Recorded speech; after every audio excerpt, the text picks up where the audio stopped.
Were you angry when this guy decides to suddenly leave the band? Because you were happy in One Direction. You weren't thinking in that area of leaving the band.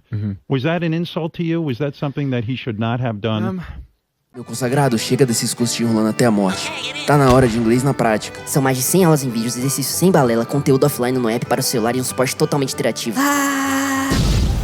Primeiro link na descrição. What was with that guy? You made a joke on Saturday Night Live. You didn't mention the Zayn's name.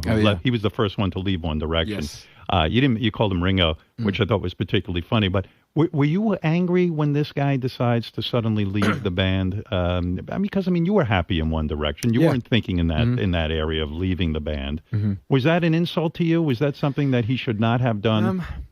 I don't know if I could say it's something he shouldn't have done, because I just didn't feel that way. So, so it's hard for me to like condemn it, because I don't, and especially in hindsight, looking at it now, the last thing that I would have wanted is for him to have stayed there if he didn't want to be there. But maybe he could have handled it better.